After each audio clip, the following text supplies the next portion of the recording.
Assalamualaikum warahmatullahi wabarakatuh. Sekarang menjelang dini hari di Australia, Melbourne, saya putuskan untuk membuat video ini karena menurut saya penting. Baru saja saya menonton YouTube channel Bang Refli Harun yang mengunggah satu email dari otoritas kementerian di Polandia menginformasikan bahwa Hakim Konstitusi Arsul Sani tidak mendapatkan gelar dokter dan sekolahnya tidak punya otoritas untuk melaksanakan program S3. Kabar ini menyedihkan karena saya mengenal dekat Bang Arsul sebagai salah satu politisi yang masih terus menjaga idealisme. Ketika beliau menjadi Hakim Konstitusi, saya menaruh harapan MK yang lebih berkeadilan. Ketika melihat konferensi pers Pak Arsul kemarin, terlihat dengan jelas bagaimana beliau tanpa ragu menceritakan kronologis sekolah S3-nya dan menunjukkan ijazah S3-nya. Beliau juga menolak untuk melaporkan pihak-pihak yang mempersoalkan ijazah S3-nya ke polisian.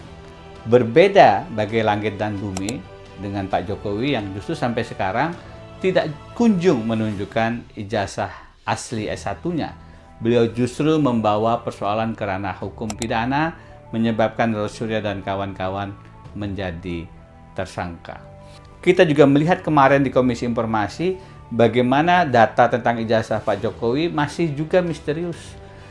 KPU Surakarta bahkan diberitakan sudah memusnahkan, meskipun berita acara pemusnahannya pun tidak bisa ditunjukkan. Melihat dua pendekatan yang sangat berbeda ini, menurut saya cara pendekatan ijazah Pak Arsul Sani dan ijazah Pak Jokowi memang mestinya tidak sama.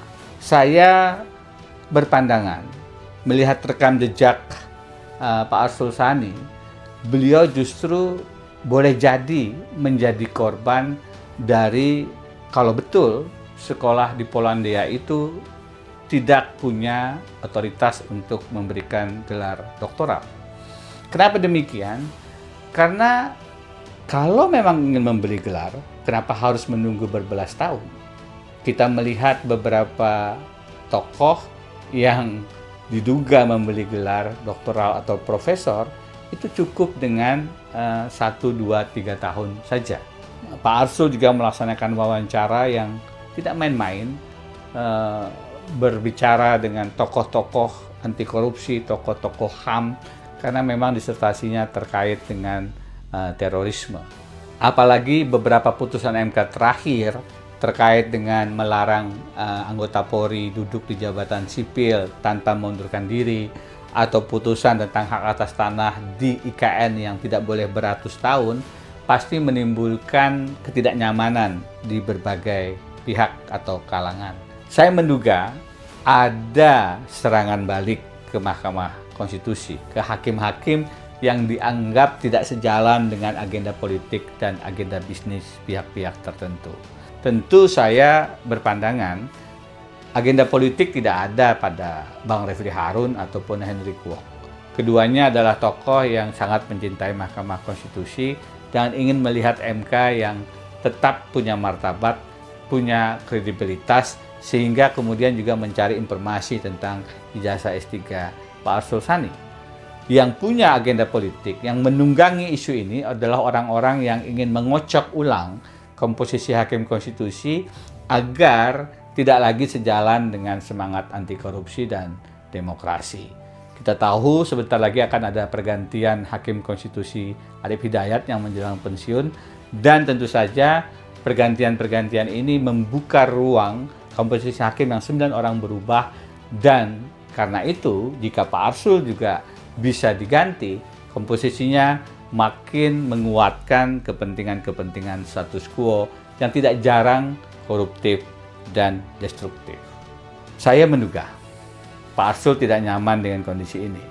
Pasti ada pemikiran akan mundur.